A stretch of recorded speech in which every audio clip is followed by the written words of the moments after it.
I'm here at St. Bride's, and behind me is St. Bride's Bay, which, if you watched my documentary on Ripperston Farm and the events that took place in 1977, you will know is crucial to this case, this exceptional case of UFO sightings, extraterrestrial encounters, and even quite possibly alien bases out there in the rocks, in the sea. And it's my intention to take a walk along the coastal path and see for myself some of the key locations within this case. Locations where lights are said to have fallen from the sky, where military personnel were said to have shown up investigating, and also the Coombs family allegedly saw alien craft and even humanoids, extraterrestrial humanoids, suited and helmeted on their farmland.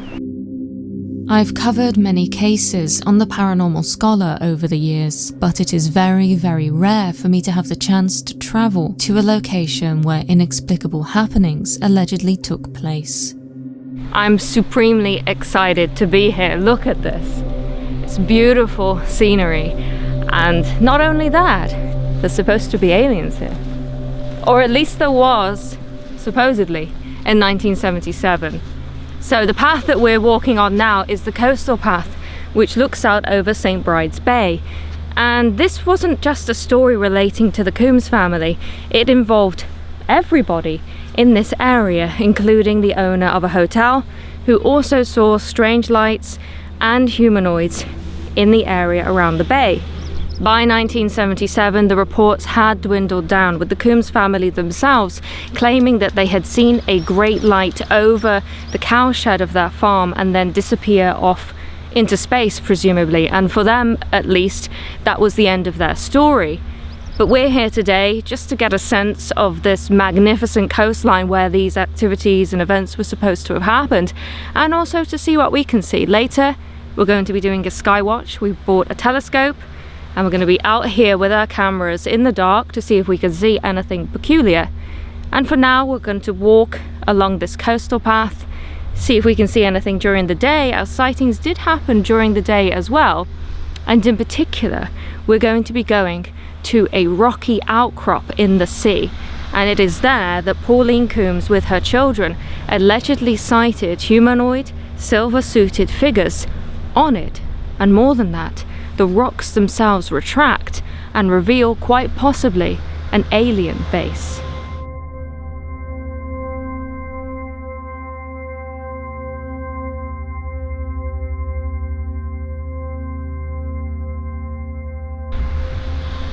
Oh, I can see it!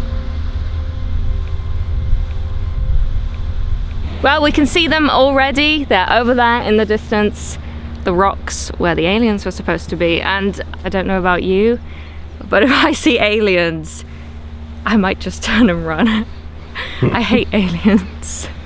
Why are we here again? I don't mind them, I want to meet them. I think it'd be quite interesting. I don't think so. I don't know, they didn't sound too bad. They were watching the Coombs family. The Coombs were being watched. Their cows were teleported, supposedly.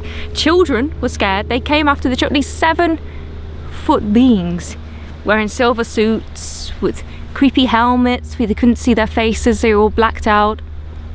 Maybe they're just trying to say hello, you know? He's a bit socially dysfunctional, you know? No. I don't like aliens. I hope we see nothing today. And certainly, extraterrestrial sightings were not the only unsettling aspect of the Ripperston case.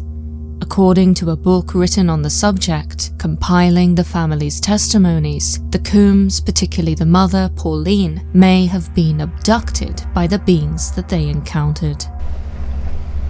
Can you imagine being out here on a stormy day when the mists are up and the waves are lashing, and then on top of all of that, you see this huge ball of orange light.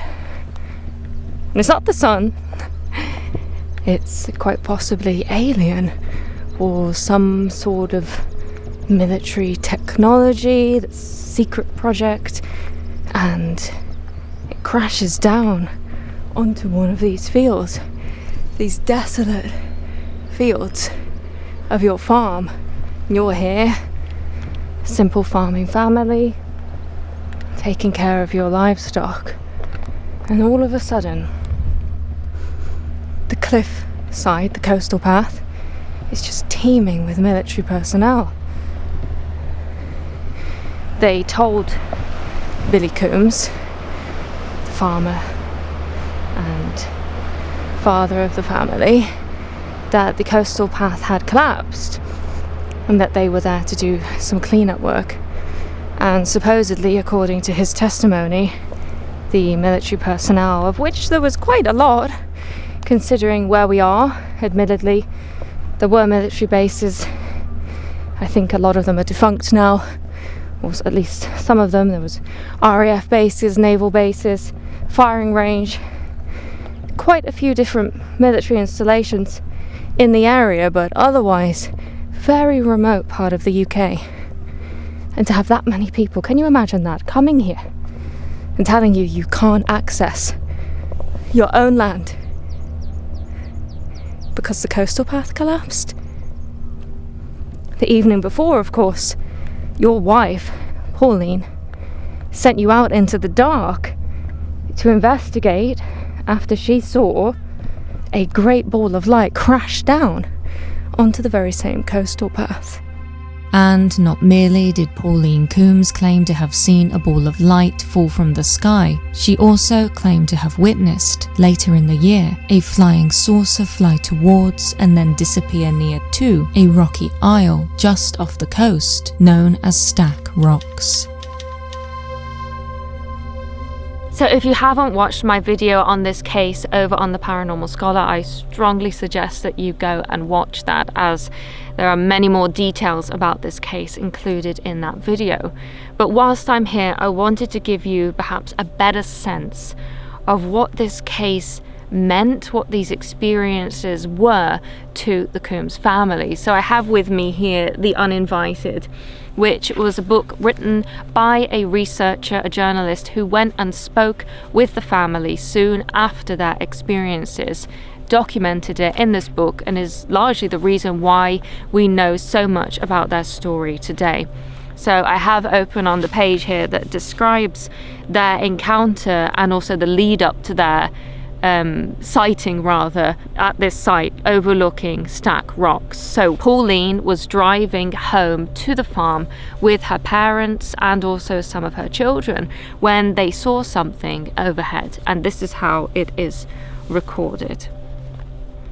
There, to the right of the sun, becoming clearer as her eyes adjusted to the glare, an enormous silver disc just hanging in the sky, quite motionless, the sun reflecting slightly from its burnished surface, making it shine. She cupped her hand over her eyes against the glare and edged slowly forward around the back of the car and across the track to the edge of the hedgerow opposite. So by this point, they've seen this and they've actually got out of the car in order to watch it, and it continues to fly over in the direction of this coastal path and Stack Rocks. When she continues the journey home, she and her children actually head out to the coastal path, either here or somewhere close to where we are right now, in order to see what happened to this craft. Standing on the cliffside, the craft was not visible. However, the Coombs claimed to have seen something arguably all the more incredible. What was that? A white shape moving about on the rocks, but that was no gull. It was a figure. A man. No, wait, she could see it clearly now. What she'd seen before was only a fleeting glimpse of a limb, an arm or a leg. Now she could make out the whole figure as it came into view, descending from a higher level on the rock and down to a flatter area at the water's edge. And it wasn't white. It was silver, a tall, silver-suited figure. And she goes on to say that even at the distance from which they are standing, it must have been enormous. That's how it appeared to her. And not only that, there were two of them on the rock. And there was no trace of the silver disc that they had seen head towards the rock. But as she, and particularly her eldest son Clinton, keep looking out over Stack Rocks, they see this shadowy area which eventually reveals itself to be a perfectly flat, metal-looking surface glinting slightly in the sun.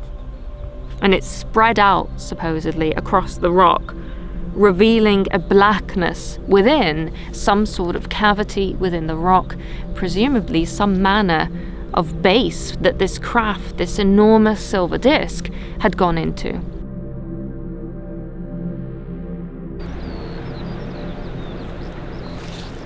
Even coming out onto the coastal path, admittedly, Stack Rocks are still quite far away. Obviously, we don't know for certain where Pauline and her children stood when they supposedly observed the silver-suited men on the rocky outcrop. It could have been roughly where I'm standing here now, or it could have been at another little bit ahead of us that perhaps puts you slightly closer to the rocks themselves. In the sunlight, with them being dressed in silver suits, I can see how the light would catch them, but you really would be squinting at the rocks to catch a glimpse of two figures on them.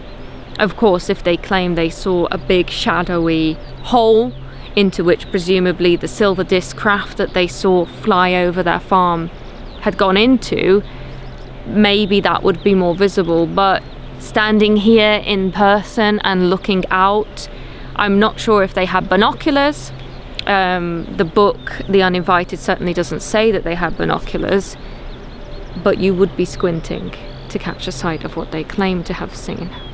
All of this said, Pauline's testimony, as recorded by Stutter in his book The Uninvited, does seem to suggest that the figures that she saw on the rocks were bigger than the average man, and certainly maybe even bigger than the 7 feet tall humanoid suited figures that she and Billy saw standing outside the window to her house. So if they were much larger, as she hints that they were, then maybe they would have appeared clearer than what looks to me like they would have done from this distance. So how would you react if you just saw two spacemen on that rock? Or how would I react if I saw two spacemen on that rock? Well, first of all, I probably wouldn't think that they were spacemen. My mind, for many reasons, I don't think would go there immediately.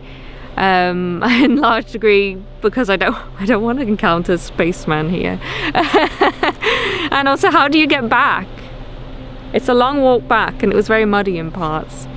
So I don't know. But if I had seen what the family had seen, of course, silver discs flying over their farmhouse, even something which I don't go into too much detail about in our main video over on the Paranormal Scholar, is Pauline's abduction dream. She had a dream which is expressed in quite some detail in the book, in which it seems like she may have been abducted. So if I had gone through all of that and then seen yet again silver-suited figures but out there on this seemingly inaccessible or very difficult to access rock, maybe I would think that they are spacemen. I don't know, it's a crazy thought, especially standing here and actually looking out at the actual rock. Undoubtedly, walking in the footsteps of Pauline Coombs and her children made me better appreciate the personal nature of this encounter. The Coombs were real people, and in their minds at least, the objects and humanoids they had seen were real as well. Do you know what else this reminds me of? So this coastline has quite a lot of folklore about fairy folk. Now, I know that we're talking about aliens and extraterrestrials, but oftentimes there seems to be crossover, particularly when you go further back away from the modern era. There seems to be a crossover between extraterrestrials and fairy folk. And this coastline in particular seems to have a lot of fairy folklore. In particular, and this is interesting considering what we're looking at here, in particular subterranean passages that these fairy folk would move about in. And I know that there's some scraps of folklore relating to Cardigan Bay, which is just a little bit north up the Welsh coast from where we are now, to do with these fairy folk emerging from subterranean tunnels and passages and actually entering the marketplaces of Cardigan and the surrounding towns in order to trade with humans. So might there'll be some crossover or link here even between the folklore of subterranean extraterrestrials interacting with humans and subterranean fairy folk interacting with humans. It just makes you wonder. Intrigued by the possibility of there being something hidden in the rocks, or even the chance that UFOs were still active in the area, we spent some time observing from the coastal path. So we haven't seen any crafts come out of the rock in our time being here. What do I think of the likelihood of a large silver disc flying saucer being able to go into the rocks? They're certainly very big. Why would they want to go into that rock? I don't know. Even from where we're standing on this bit of cliff, I can see little cut-ins and quite possibly caves all along this coastal path. Why not go inside of them? Why that rock over there? Maybe there's some significance to it that we're not aware of. I'm not sure. Did they leave at the end of 1977, these extraterrestrials in their craft? Are they still here today? It does seem a bit strange, doesn't it, to think, why here? Why Pembrokeshire? Why Wales? Why that rock? Who knows? Although 46 years have passed since the events which took place at Ripperston Farm, whilst on the coastal path, I decided it was still a good opportunity to take some environmental readings, specifically using an EMF meter and a Geiger counter.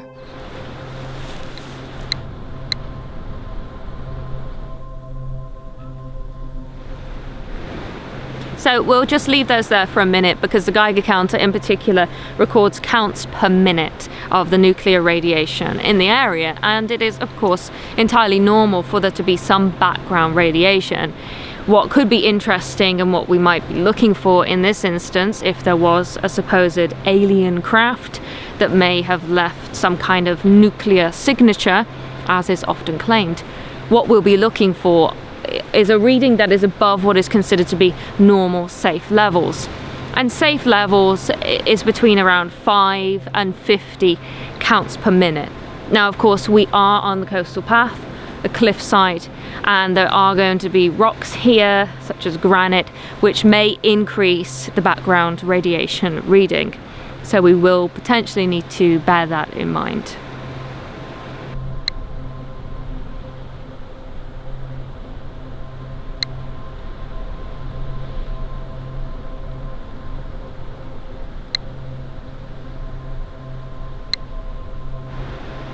So where we are now, both meters, the Geiger counter and the tri-field EMF meter, are displaying entirely normal readings. I would like to take them and to shuffle them along the coastal path a little bit more because of course we don't know precisely where these lights or crafts came down onto the path.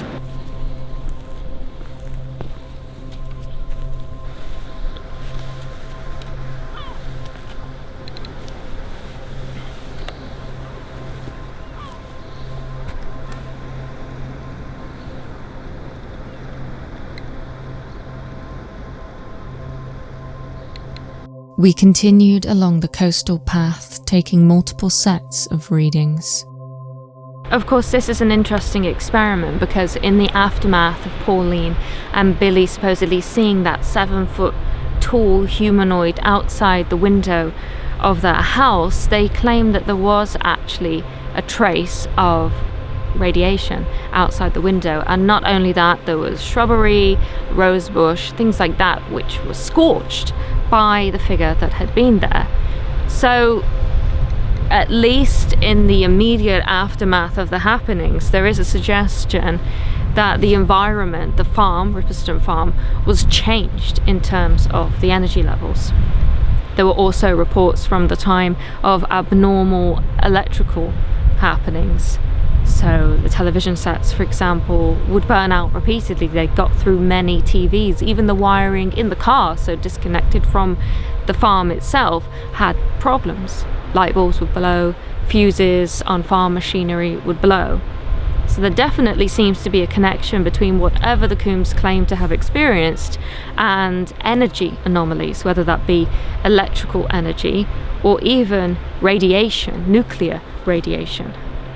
Continuing our walk, we came to the remains of what looked to be a demolished building.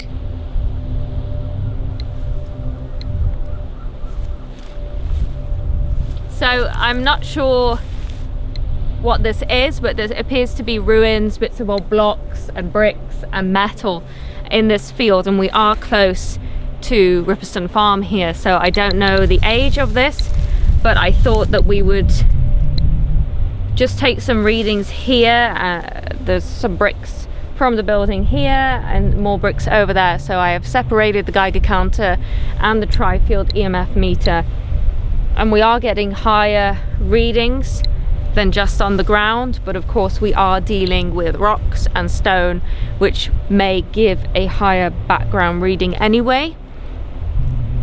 But given the possible age that this structure may have been here in the 70s, I just wanted to see if it had any lingering energy from the supposed crafts that visited here.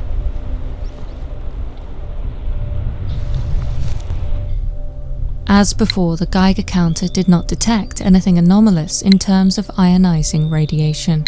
The EMF meter, however, did seem to detect something.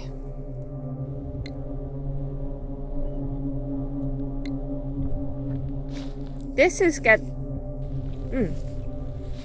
just had a really high spike. I wasn't touching it.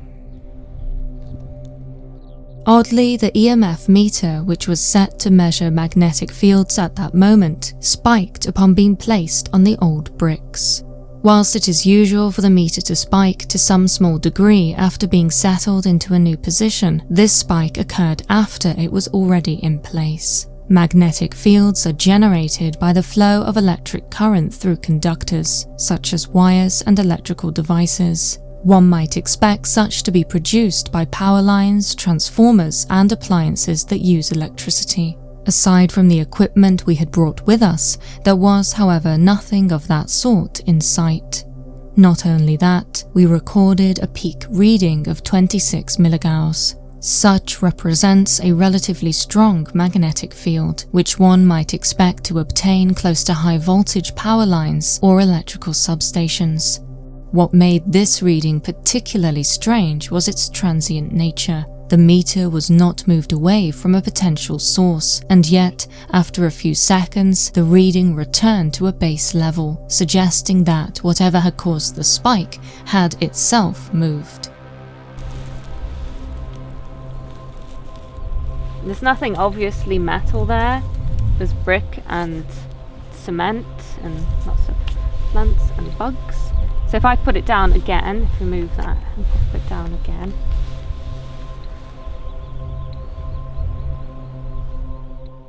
We were unable to replicate the high reading or find any source of the magnetic field.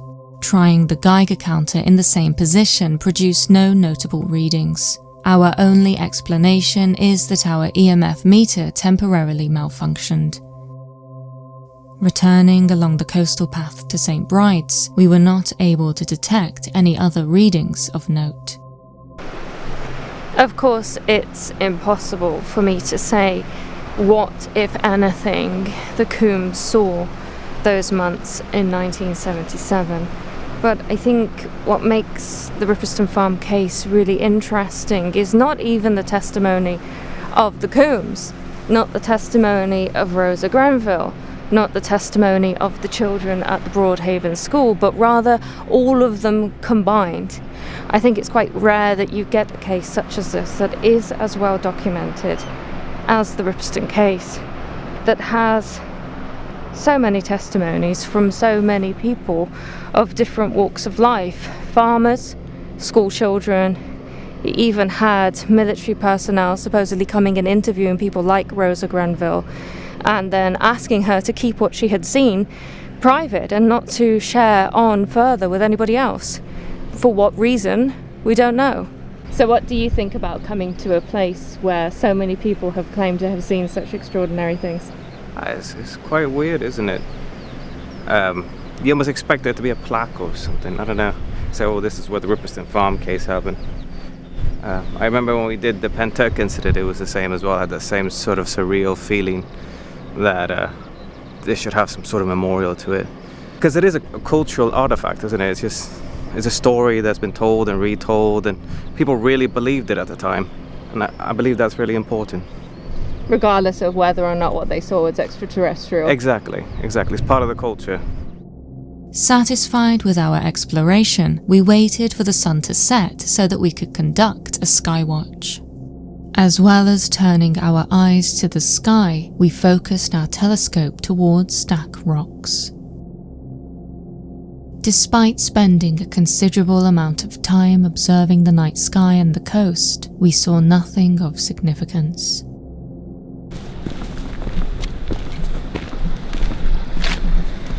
Well, I must admit, I am a bit happy that we didn't see any aliens.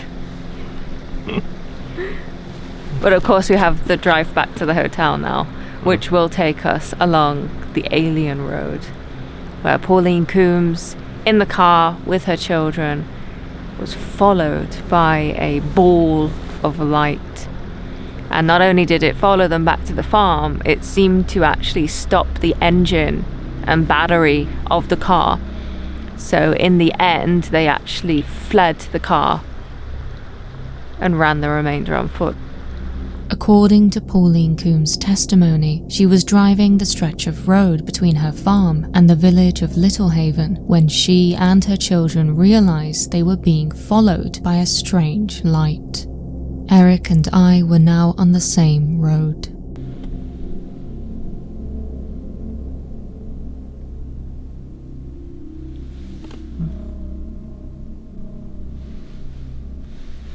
It's really quite eerie being here.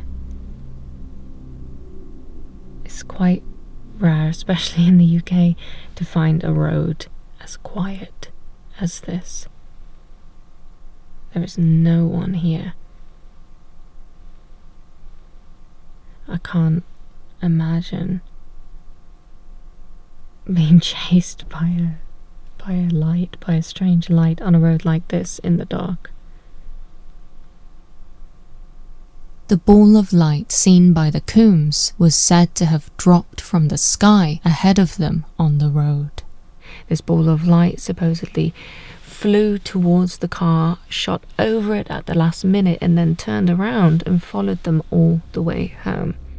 The testimony contained within a 1977 issue of the Flying Saucer Review records that the mysterious object hedge-hopped alongside the car for more than a mile.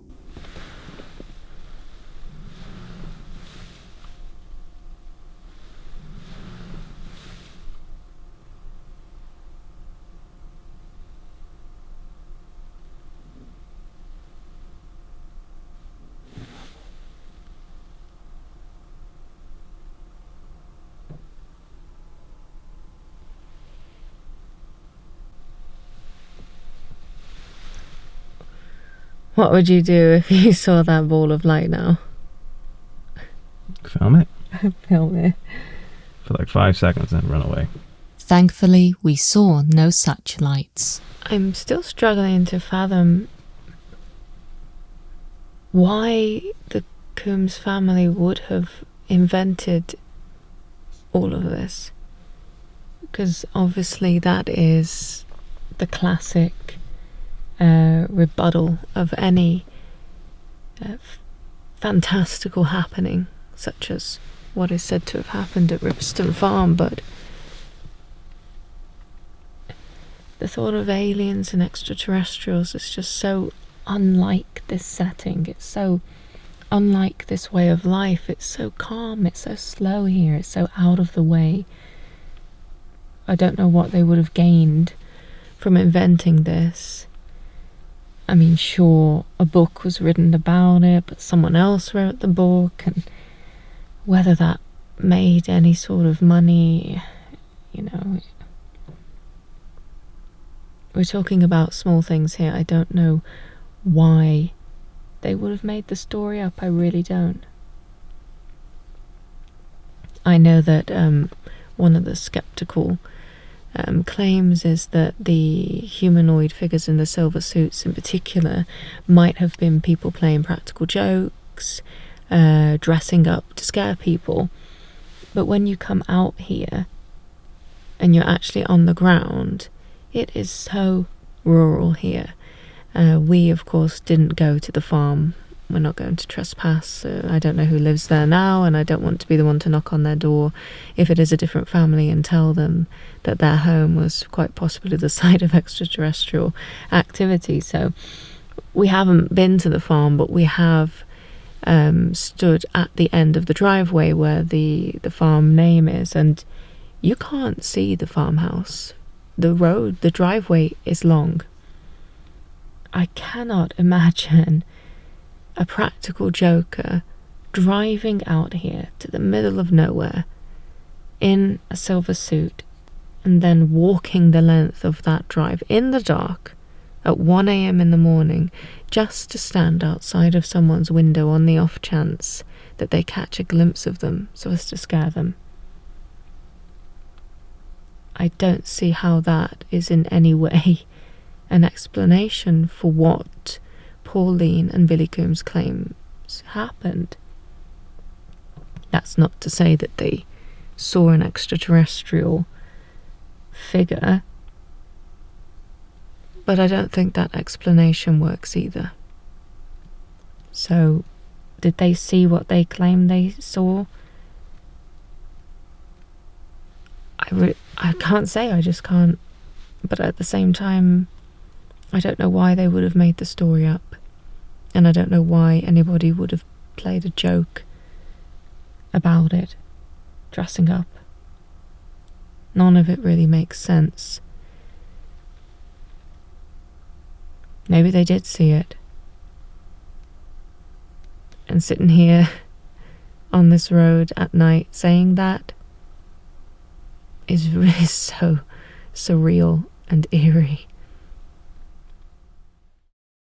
Thank you for watching. I hope you enjoyed this video. If you did, I would very much appreciate a like and a subscription from you. And if you want to learn more about the Ripperston Farm case and you haven't done so already, please do pop over to my other channel, The Paranormal Scholar, to watch my in-depth documentary there. I very much look forward to reading your comments and, of course, seeing you at the next. Thank you.